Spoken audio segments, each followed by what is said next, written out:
welcome back to the video. For those of you who are new, I am Miranda Marie. For those of you who are returning, welcome back to the channel. So as you may tell, I have just been recording all day because I'm just like going through my emails, I'm going through my Instagram, going through my TikTok, and so many people have been asking, where have you been? What have you been up to? All that kind of stuff. But the main question that I'm getting is, how am I enjoying my travel job? Technically, I started my contract July of 2000, was it July? July 2022.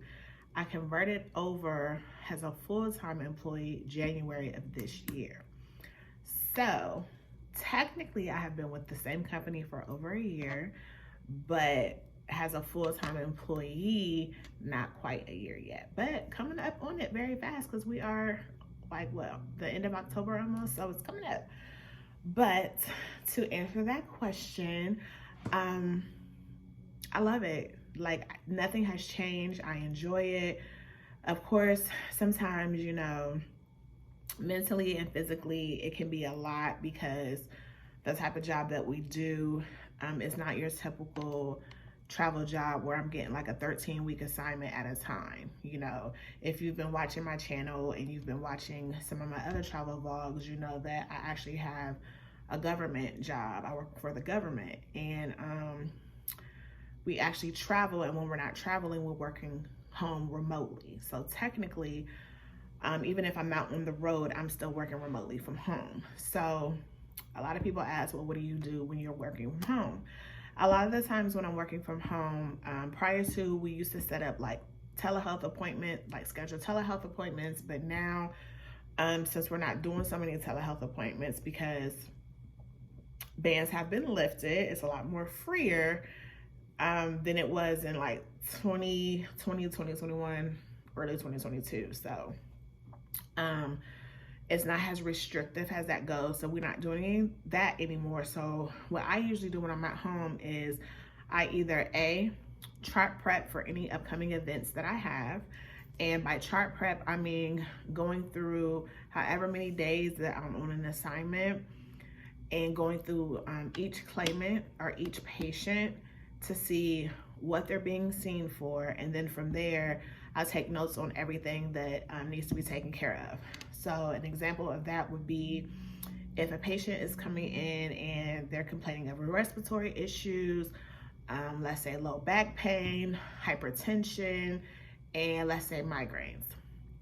So because they're coming in for a PFT, we will automatically grab all their vitals, which is height, weight, pulse, temperature, and blood pressure.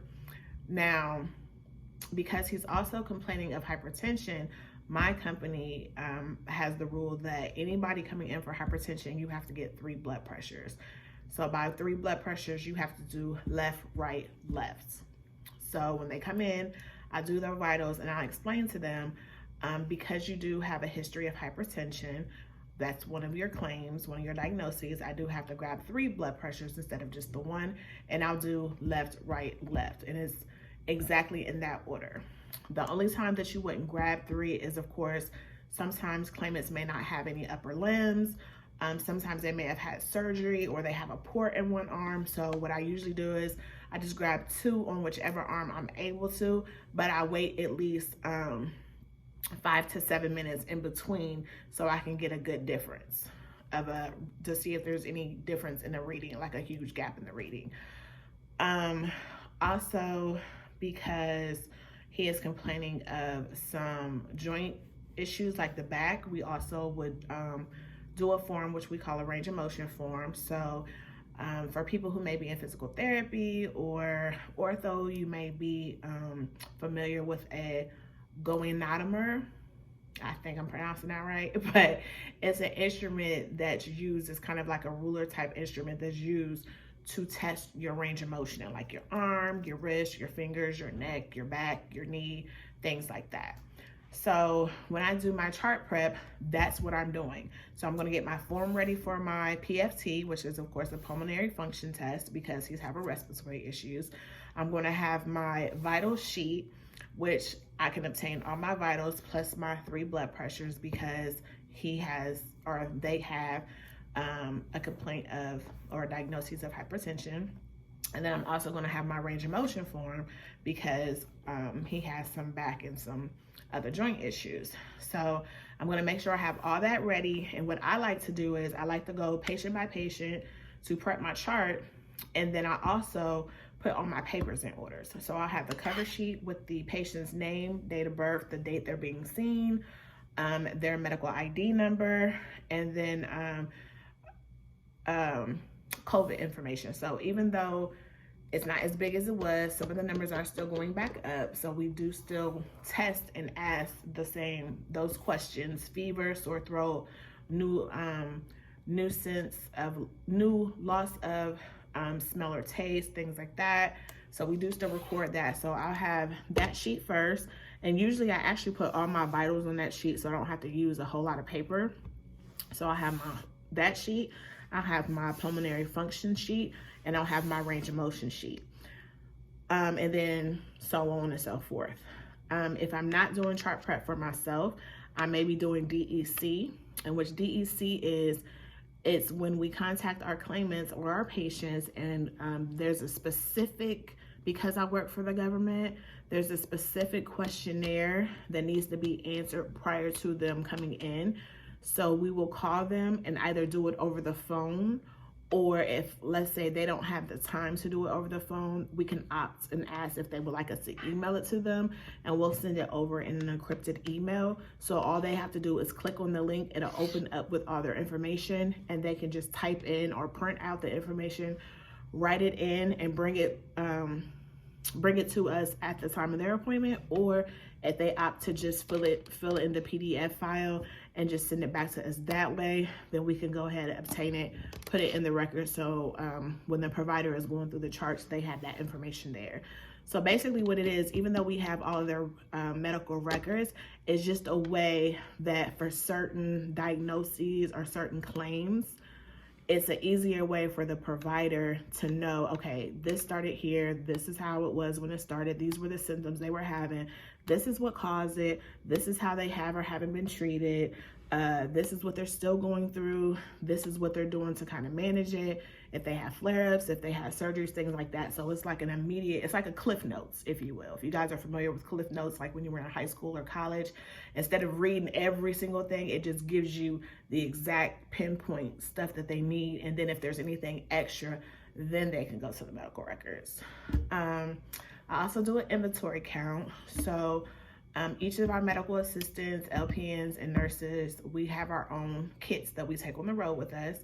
And with kits, it comes with your EKG, which is just portable. It's not like a whole machine. It's just, I mean, most offices have it now where you can just hook it up into your laptop with a USB cord and administer it. That's the kind we have.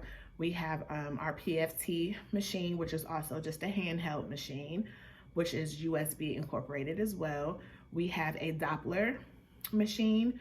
We also have a physician's kit, which includes everything the physician needs. You have your otoscope with the charging port, because we don't do batteries, we do the charging port. Everything is USB now. So you have that with the case. You also have extra ear tip speculas. You have tongue depressors. You have a percussion hammer, like to check your reflexes. You have your goniotomer, you have the big one, and then you have a smaller one as well. You have your tape measures, both the paper as well as the cloth. Extra stethoscope if needed. We also have our blood kit, so it's like a little thing. I actually don't have mine with me, now that I think about it. I don't have mine with me because I'm doing the timeshare, which I'll get to that soon. But it's like a little 3-piece with different compartments. Like, you know, if you travel, or like if you're home and you have one of those little hanging jewelry bags with the little plastic slots, it's kind of like that. And I have like my butterflies, my straight needles, my hubs, my alcohol pads, my 2x2s, my Coban, my different most commonly used tubes like a tiger top, brick top, lavender, your PTINRs, your gray tops, things like that. That's in that kit. And then we all have our own printer that we take with us. Of course, our laptop, the plugs to both the printer and the laptop. And then I also have a accordion binder that I like to keep all my pre-printed paperwork in, so I can have it to refer to, so I don't have to keep going back printing. I can just kind of use what I need and then, you know, print out any extra that I may have. And then they also give us a Samsonite carrying case to kind of protect it while we're traveling. Now, I myself actually went out and bought my own because the one that they gave us, it didn't quite fit everything. And I wanted something where I could fit all my equipment in there, because the main thing they tell us is when we're traveling and you have to check a bag, never check your equipment. And it would come a time where, you know, I couldn't fit all my equipment in the bag, so I had to put it on my other bag, which I had to check in, and that bag didn't show up. So now I'm missing a printer, or I'm missing a blood pressure cuff or something, because everything wouldn't fit. Now I have a bag, not only does everything fit, it's also an expandable bag. So if I had to add anything extra, it can at least expand upwards. So good looking on TJ Maxx, and I got it on clearance for like 70 bucks. And it was originally $100 and something, like $130 or $140. So period. So yeah, so chart prep, DEC for myself. And then also if I'm working from home and it may be another one of the ladies that's out on the road and they're going on back-to-back events, I can assist them with their chart prep or their DEC if needed. So the next question a lot of people ask is, what do you mean by home visits and timeshares and mobile clinics? So we have 3 types of appointments that we have with our company. One would be home visits. So anyone that is homebound, where they don't have the transportation, they don't have the medical capabilities to go to an actual like VA office or one of our timeshare or mobile clinic events, or even one of our own like clinics, because most of the time when we're traveling to areas where they don't have a VA clinic close by, or they don't have one of our clinics close by. So we actually go to their homes and we do all of our assessments and testing that we're able to do inside the home. The next thing would be our timeshare events. So our timeshare events are more so like, basically if you were just in a regular office, only instead we actually rent out space at facilities that are within areas that we are needed to see our claimants. So like, let's say for instance, right now I'm in Kentucky, and the assignment that I'm on is a three-day assignment in this particular city in Kentucky, and it's a timeshare. So they actually rented out 2 rooms at a chiropractic office for us to be able to see our patients for the next 3 days. And then when I leave here, I go to another city in Kentucky, which is probably about an hour away. That will also be a timeshare. So I've come to realize most of the timeshares that we do, it tends to be like more like chiropractic type offices. I've never been in like another internal med or general med, or, you know, like the only specialty I seem to realize has been like a chiropractic office. I think one time we were in a family medicine practice, and it was in such a rural area. I feel like that was like almost the only building that was that was there. And then the third type of event we have are called our